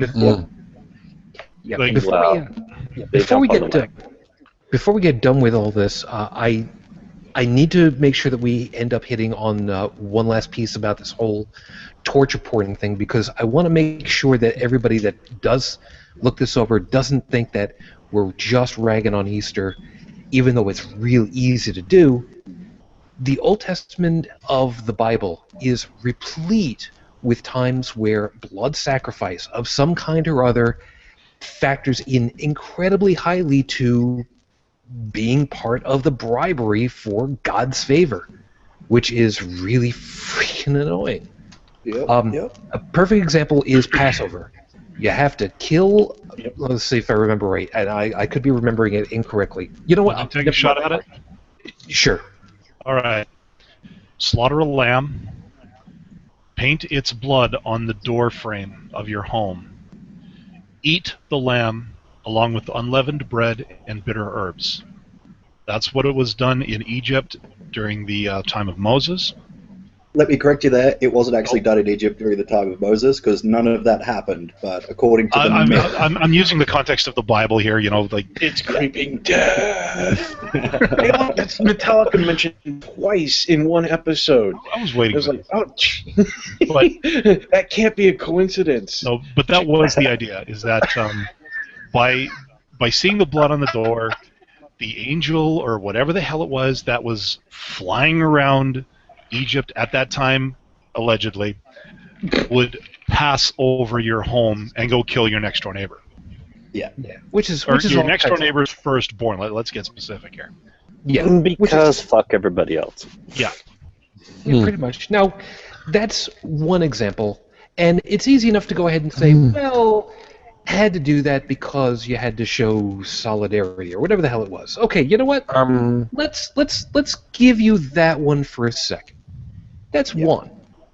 How about all of the times when God gets into a hissy fit and says, I want you to make a sacrifice of an animal. However many animals it's been. There are birds, there are rams, there are sheep, there are cows, there are... Who only knows? Yeah, there's so many times... Hey, maybe God's got a Brazilian steakhouse up there, and the gauchos needed more meat. Yeah. Well, I don't understand what they're doing with the meat, because when he started going, okay, chop off the heads of everybody's penis, I was like, what are you doing with those? Maybe there was a pork shortage. Well, are you aware that during this time, the priests would eat the sacrificial animals, and it was the priests who wrote the rules. So, you know, Yeah. it kind We of eat well follows. tonight. It That's kind of what it was. They follows. wanted the New York style buffet. We had pork Yeah. last week, so If So that's why anyone, they there's can one never that look we past just- the curtain in the Oh. tabernacle because that's where the One banquet's priest, for. one priest got really bad worms from eating some bad pork, and all of a sudden, no one's allowed to eat pork anymore. yeah. All right, Chris. oh right, But, thanks. Yeah, that's have actually you- a really good Yeah. point to come in on. But if anyone's wants to get a sense of this blood sacrifice thing, the Book of Leviticus is a great place to start, and it starts pretty much from the beginning, because it is basically a butchery guide for every kind of barnyard animal on there, in what cuts of meat you have to sacrifice to the god, along with how much wine and how much bread, and how to slaughter every single different animal in excruciating detail. And I challenge anyone to read it and not feel physically sick. But it goes into there, and it also details like what meat the priests get and all the rest of it. And book is like named Leviticus. I'm assuming after the tribe of Levi, who were the priests at the time, and who must have been coining it from all this meat. Remember, On folks, there, it's which kosher. Tip your waiter. Yeah, and it follows throughout the whole Old Testament, this concept of sacrifice, blood sacrifice to atone for sins, and the point of generally is the bigger or more grievous your sin, the bigger or better an animal, or the more animals you have to sacrifice. Numbers again details like mass offerings of like thousands of animals being slaughtered at once on there, and it continues from there. But for the ultimate sin, what do? You know, no number of bullocks or people or whatever is going to be enough. So you have to sacrifice a god. Yeah. Have we talked about the immorality of substitutional atonement yet? Has No, has that that's concept sort been of raised? where I was going to be heading. Yeah, Trying to head good. with that. Yeah, So, take absolutely. over, Nick. Oh well, substitutional atonement is what it's about. It's about you did something wrong and someone has to pay, and so basically, it's them finding a scapegoat. Literally, this is where the term scapegoat comes from. Finding someone to blame, something to blame for the transgression, because they don't care about actual atonement. They only care about this religious concept of being clean. And so because of that, you can do whatever you want as long as you have something to throw the sin onto. Now, as a modern society, we understand that that's not how things work. And in countries where we understand that the justice system is about harmony and about rehabilitation, countries like Northern Europe, where they Sweden and a number of those countries, they treat crime like it's something to be cured, not something to be punished, because as we see in countries where they treat it punitively, it only leads to more dysfunction in society. It only leads to more crime. And when we look at ancient societies and we try and model ourselves after them, they were incredibly brutal. They were incredibly barbaric, because they could throw all of this immorality, all of this crime, all of this bullshit onto something else, and then they could continue in the way that they were acting before. And so it's an incredibly immoral system, and I personally find it abrasive and disgusting. Another aspect to cover a bit, although there are instances of direct atonement or restitution in the Bible for paying something to someone you've wronged, but generally it's you don't atone to the person or the people you've wronged. You offer your atonement and your sacrifice to the priesthood instead. So the person you've wronged And you do it anonymously gets too. diddly. And we see it. We Well, see no, it this in was modern this society was as well. done publicly as an example of like basically conspicuous consumption. Yeah, we see it in modern society as well. We see people wronging their neighbor and then going and telling their priest in confession, who is sealed by by their oath to not reveal it, and they use this to cover up for child abuse. They still use it as an if somebody comes into a Catholic church and admits to child abuse, the priest is allowed to cover that shit up, and that's disgusting. Give them a few Hail And Marys, set them on the it's way, and they can do completely- it all over again. It's completely out of track with modern society, and so that's why it's important to counter that sort of thing when it rises up, and that's why I assume that's why we're all doing what we're doing. Yep. And by That's the when- way, I'm sorry, just one second, real quickly. By the way, Nick, I know that we talked on the after show for Sacrilege recently, and you remember when I was talking about how much I enjoyed how much you would steal Jake's thunder? It's not so much when I'm on the receiving end of that now. So Yeah. thank you so very much, No worries, man. Joseph. Yes, you were going to say. Yeah, it was just a continuation of what Nick was saying, but it's about a total removal of responsibility, of judging moral values, and whenever I hear religion talk about religious morality, I almost have to laugh because people following religious moralities, they're basically following a list of rules. They're reducing every moral judgment to a red light, green light. Am I going to be punished or am I going to be rewarded for this? And they're leaving all the decision making to the religious leaders. So it's an absolute removal of morality from the following, which is why I differentiate between leaders and followers. Yeah, and to quote Captain Picard, justice must always be more than a rule book. This is true.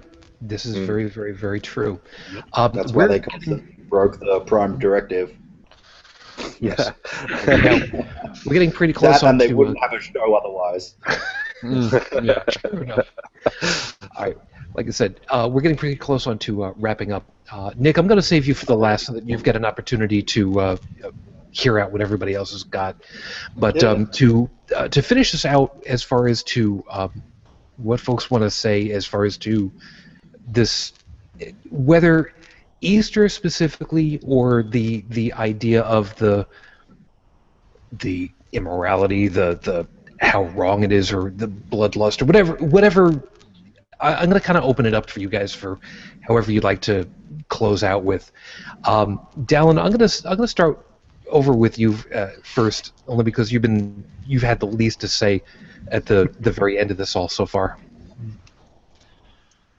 It's hard to say what I really think about this. Like, growing up, for me, around this time of year, yeah, I knew the stories. I knew what Palm Sunday meant. I knew what Easter Sunday meant. My mother especially, sort of kept me away from a lot of sort of the ugliness of it, as I said before, about the way the church was done up and things like that. So it never really impacted me that much. But as I got older and I started seeing more and more about just how ugly, the Easter for one thing, but just getting into more and more of it, it's like you keep asking myself, how can anybody follow this and do it with a straight face? Like, I don't know, is it me who's just getting my eyes open, or are things getting progressively worse out there where this religion that was supposed to be all about love, tolerance, and peace is now as much a purveyor of hate, prejudice, and I can't even come up with another word for it. Like, what's happened? The center of it all is just obey. That's it. Yeah, and I mean, as a society, we evolve. We start asking more questions as more answers are becoming known to us through, technology, science.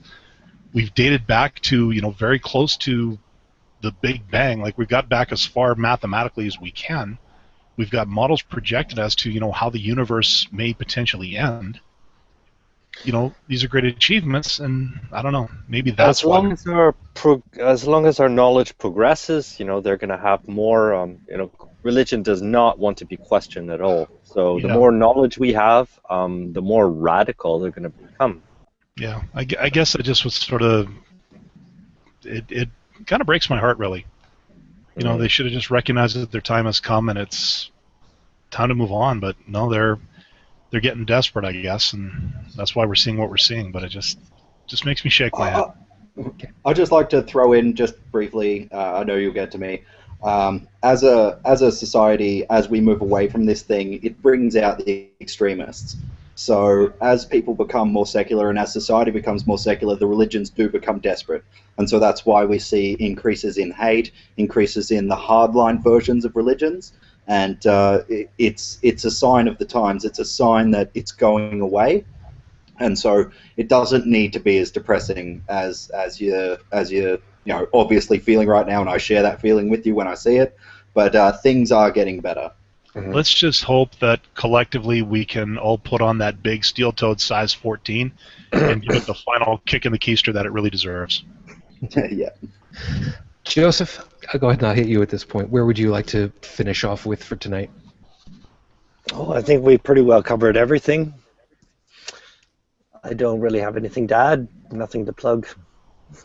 All right, well, in that case, Chris, I'll throw it your way, now that we've got all your audio working correctly, of course. Yes, sorry for that. I'll make sure it's working right for future shows. Yeah, I don't have any objection to the sort of secular side of Easter, the bunnies and the chocolate and the eggs and the celebration of new life coming out of winter. That's all great and fine. What I don't like is the sort of perversion of that Christianity's done. I don't like the abdication of moral responsibility or scapegoating on that, and also I just the idea that anyone can seriously believe that people rise from the dead, and we're not just talking about one guy here. If you're believing in the resurrection story, the graves all over the place were opening and the dead were roaming the streets. It was literally zombie horror film back in first century Israel. On there, the fact that anyone can take that seriously in this day and age boggles my mind. The fact that I've got otherwise intelligent and rational people around me every day that have for the last month or so been giving up this, that, and the other based on this belief boggles my mind. If I want to give up chocolate, it's for other reasons and evidence-based reasons, such as eating too much chocolate has made me fat, and I want to change that. I don't give it up because some guy brought in this tradition from a 2,000-year-old book or wherever the hell it came from. I just want to add one thing. We forgot to mention that actually oyster was a Germanic tradition. The part that the Easter eggs and all that. Keep that in mind. Tech, what would you like to end up with? Honestly, when you look at this stuff, it should scare the crap out of any. This is the anti-theist in me coming out and speaking at this point. And it should scare the crap out of any true free thinker or skeptic, because when you compare it to military manuals, from almost anywhere in the world, it comes down to brainwashing. Don't eat this. Do eat this. Don't wear that. Do wear this. Think this way. Don't think this way. Say these things. Don't say these things. And if you do everything right, you get rewarded. If you do everything wrong, you get punished. That's a form of brainwashing. And it's encouraged in most religions to do this to children. Okay? When my son does something wrong, okay, let's say he went over and kicked a puppy, which he would never do because he's like me, he loves animals. Okay? But let's say he kicked a puppy. I would punish him, but the punishment would not last the rest of his life. And it would not last beyond that life if there is anything beyond, which I will admit, we don't have any evidence if there is anything out there. Okay? But you would So we actually tell him why it's wrong instead of saying, well, you're going to make my imaginary friend unhappy. Yeah, I would explain to him the damage that could be caused, the fact that you kill it, the fact that you could maim it, all sorts of things. And our dog is actually a rescue, and she was in really bad shape. And she still has symptoms, that were caused by that maltreatment. And so he sees these kinds of things. He does not think that they're right. But I would never punish him for the rest of his life. You're telling me just because I have a different viewpoint that I'm going to burn and suffer and be tortured, not only and punished in this life in some way or shape or form, or somebody else's, like childhood leukemia or cancer, because of my actions or my beliefs or lack thereof, but when I die I'm going to get it even more after that? I'm sorry, there is no love in that. That is brainwashing of the worst kind. For me, it's reducing humanity to a state that's almost like lab rats. I mean, if you do this, you get a food reward, and if you do that, you get an electric shock.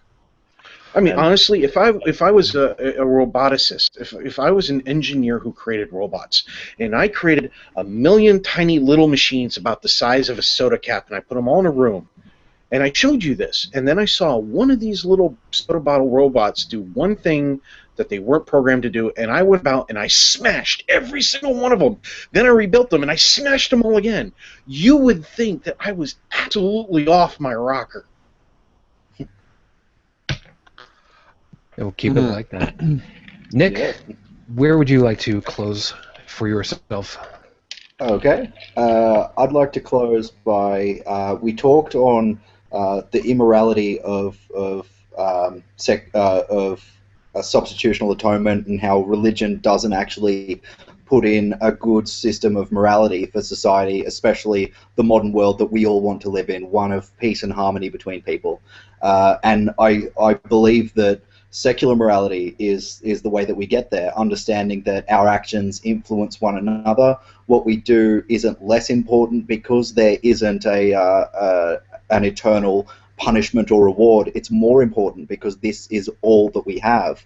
And I believe that humanism is so important because it bridges gaps between people's different belief systems. You know, I'm a humanist and I value human life and humanity over any sort of idea, you know, and so for that to be the case and for me to maintain friendships with religious people and bring them on board with that idea, it's a step in the right direction. They can still hold their beliefs. It doesn't necessarily make them in any sense right, but it definitely gives them something to think about. And because that happened to me, because I was able to meet people who had a different opinion to me, I was able to leave my religion. I was able to become the person who I am today, and I believe that that's a good thing. And I believe that intellectual honesty allows for a separation of belief and sense of identity. And this is a problem that we run into with so many theists. When you attack an idea and they feel personally attacked, intellectual honesty, when we know who we are separate from what we believe, that's the dividing line that we need to hit on so that people can understand that just because we're attacking an idea doesn't mean that we're putting them down. In fact, as a society and as humanists, we're trying to raise everyone up. And the hope is that technology allows for a faster and more open dialogue between people, which allows for social evolution, this propagation of ideas from one place to another, and things like podcasts and vlogcasts where people can put across ideas, where people who maybe haven't ever heard them before, that this is one of the stepping stones towards us achieving that end. And so, thank you very much for having me on your show, Shujin, so that we could all take part in a little bit of that. Well, I appreciate that. And of course, before we get out of here, of course, it's my unenviable task to kind of wrap the whole thing up into one knot that everybody has to try to untie for themselves afterwards. And the fact that Nick is going ahead and taken the general idea that I had for my closing is making it a little bit more difficult, but... See, Shujin, this is what happens when you let a professional on the show. They make the rest of us look bad. It's like, I have to up the game of my humor. I have to lose more weight now. Sure, come on, I lose two belt sizes, and he comes on, I lost 70-some-odd kilos. It's like, oh, crap, I still look like a fucking fat ass. I have to learn some more big words now. You're going to have to be like Cash. We're all going to have to start carrying around a pocket dictionary now. And more alcohol. Lots more alcohol. Fortunately, as we've discussed That's before, what I forgot. you can keep your dictionary with you all the time. Anyway, fortunately Can I enough, have more alcohol in that too, Shujin?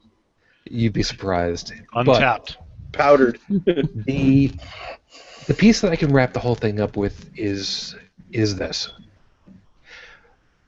We talked earlier about the bloodlust of it all and how absolutely insane it would be if you were to take it into any other context. I use the example of the Saw franchise. I've seen a few pieces, rather innocuous, and I kind of have an idea as to what it's supposed to be about, but it's really as much as that. And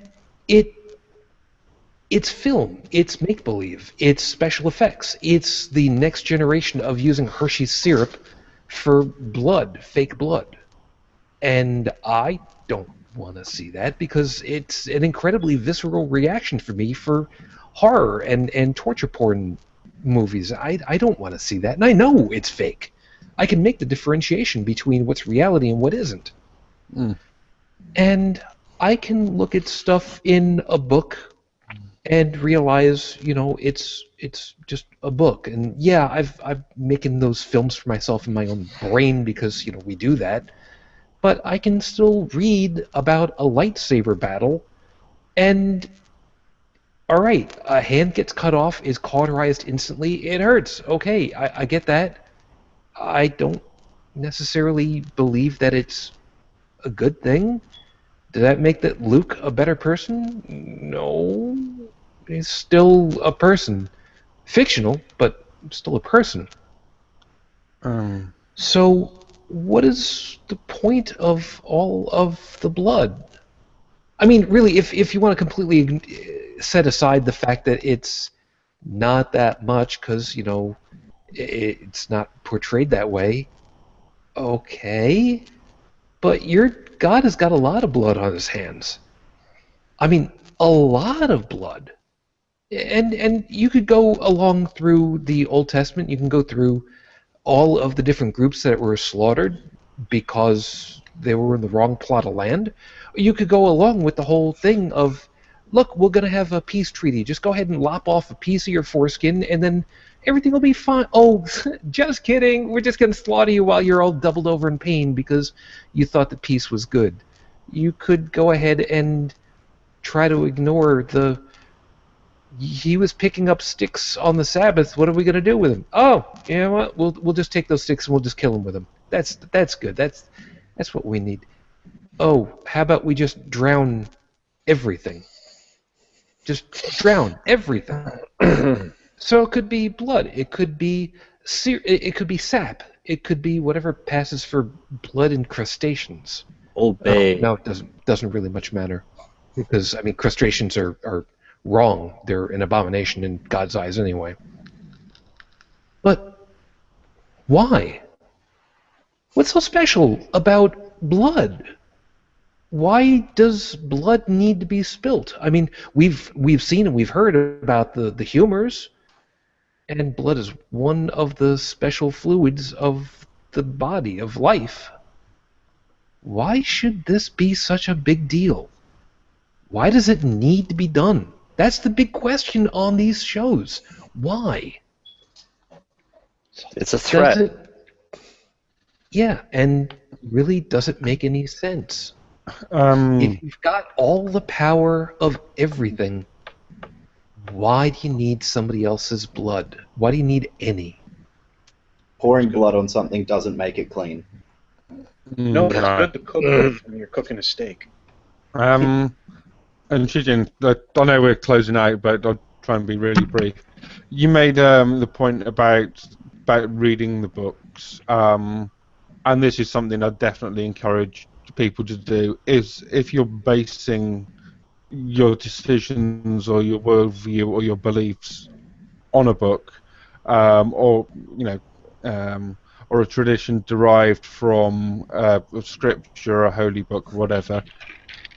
Actually invest the time, sit down and read it, and with an open mind, and actually think about: do you agree with what this says? Is this something that you feel is positive for the world? Do you think that this is something that you should support and follow? And that's because a lot of people unfortunately haven't taken the time to do that. And the people that have, let's just say, they find it very enlightening. It's not about the book anyways, it's about what the guy holding it is saying. The book is just a prop. That's why nobody reads it. And that's actually exactly where I wanted to pull together with, believe it or not. And you guys are leading right into it. Sorry, Chris. Yeah, but you might actually see some sides of it that the guy holding the book is deliberately not telling you. Which is why originally... And often what he's saying is not even in the book. No, I know. On there, and it's whether you should trust the guy at all. But the piece that I wanted to close it with and to pull that together with was read it. I mean, find out, read it. Why should blood be a big thing? What's the purpose of it? What does it serve, other than perhaps being a necessary material requirement for your incantus spells? But of course we wouldn't do that because there's no reason for it. And when you're done reading it up, check somebody else's. I mean, there's plenty of different versions of whichever book, and there's plenty of other ones that say contradictory things, or so they claim.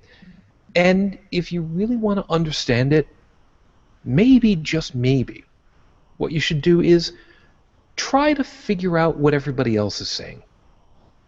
What are they objecting to? And then look it up for yourself and find out, are they right? Because that's one of the hardest things to do, is to just read. I mean, it's not too terribly difficult. Maybe sometimes thinking through it is. And one last item. Please remember, life is important, especially now, in the celebration of what could be the beginnings of life. What you need to also remember is, if you're going to go ahead and you're going to enjoy sharing what new life is all about, unless you've got a farm, don't use baby animals. That's a 10-year investment if it's a rabbit, and it's a lot of cleanup work if it's a chick. Just remember about that. As always, thank you all for sticking with us through the end of the show. Appreciate it. We know full well that this is not exactly the sexiest of vlogcasts, but we like to think that all of our perspectives and our opinions are worth listening to and thinking through. First and foremost, I would like to thank Mr. Morganmore for having shown up. Oh, I'm sorry, it's just Nick. Thank you very kindly for your time. Good afternoon for you, and please spiel it all out, and we're not going to interrupt you. Oh, no worries. Okay, so just a little bit of a heads up. I'm putting together a GoFundMe, so I'll be back to plug that with Shujin in a few weeks' time. when we can organise that.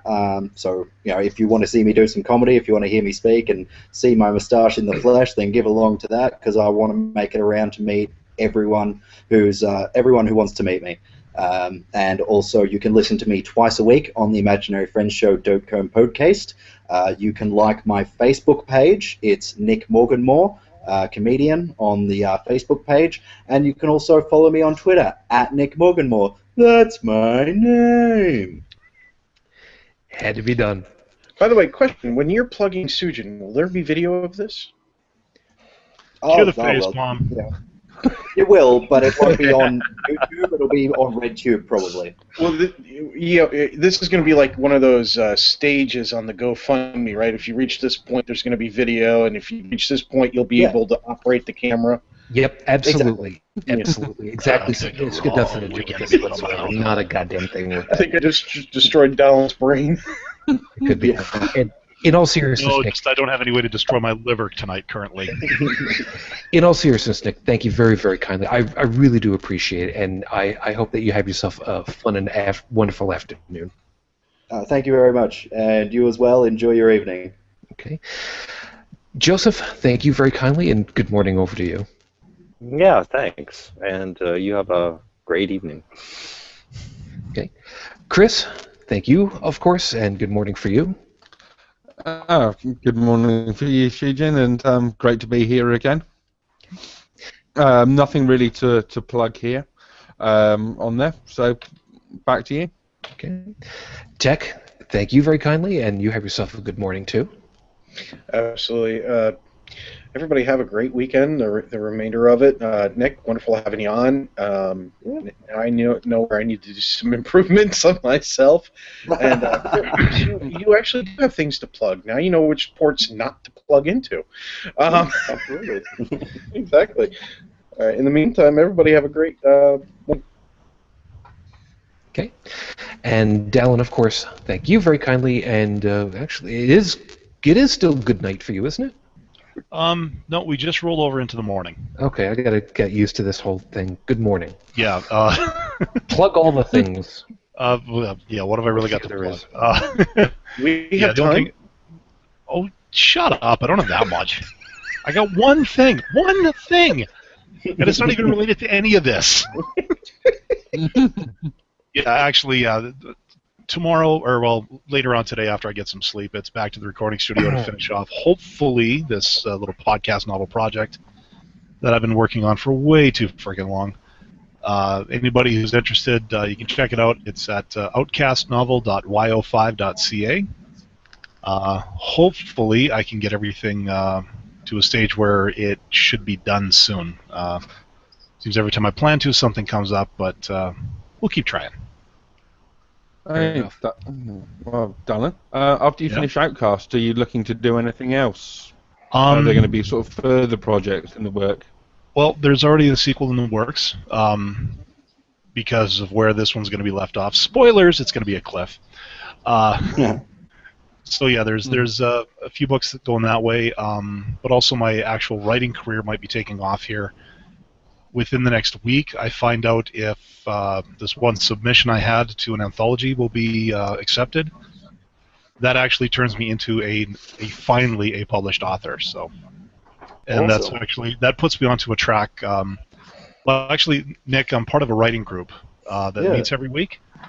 They've been pushing me for the past year to get stuff done, and then they've actually started feeding me leads to these anthology projects.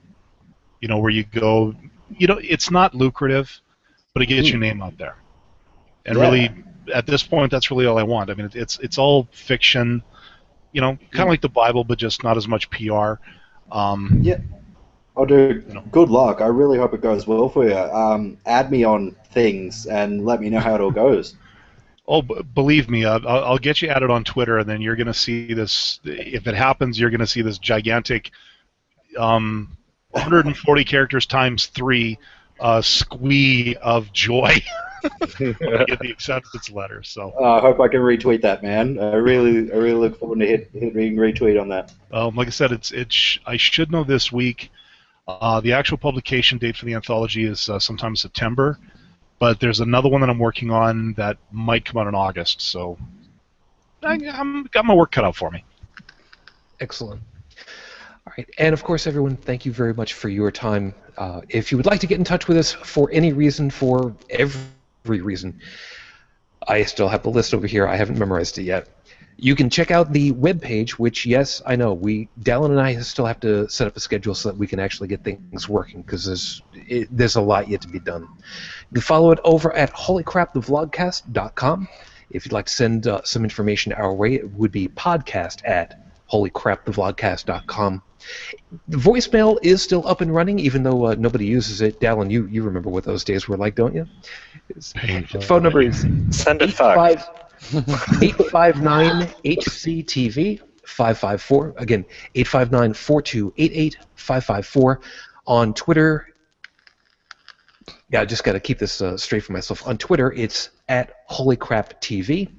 On pretty much everything else, YouTube, Google+, and Facebook, it's Holy Crap the Vlogcast / Holy Crap the Vlogcast, wherever you can find it. And you can send me email directly as Shujin Tribble at holycrapthevlogcast.com, or follow me for my personal stuff all over the place under Shujin Tribble, Facebook, Twitter, whatever.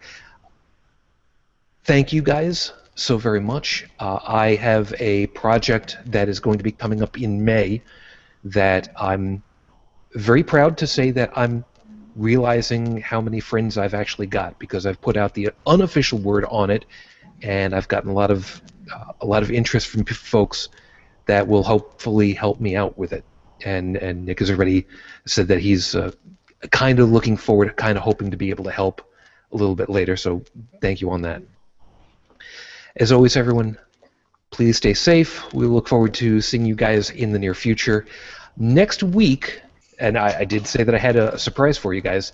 Next week, I have scheduled, at the moment, Paul from Coronify Me, who is going to be on with us for a little bit. Oh, this should be good. Oh, On a great. Power of 10 episode? Exactly. And since it is a Power of 10 episode, please remember, next week's show is going to be a not safe for work endeavor. It will be blasted as such, which means if you want to watch, just be careful where you're listening, because who only knows. If you're used to listening to Cognitive Dissonance, then you know kind of the level of what we're going to be at, except that just not nearly as good. We'll go with that. Hey, so weird coincidence. I chose this show to wear my Coronify Me T-shirt. Yep, and there it is. Fair is before fact. So, of course, everyone, until the very next time we get together, thank you so very much for your attention and for your support. Our hopes, of course, still out to the guys at Scathing Atheist for a hopeful win in their column. And even though he's probably not watching at the moment, Sam Mulvey, best of luck on the finalization on the studio. I really hope everything's finally come together the way it's supposed to. In the meantime, of course, until the next time we get together, everyone, I wish you the peace I no longer have. I wish you the strength that I've learned. I wish you well. Until the very next time we get together, everyone, and I'm going to hit the right button this time, good night.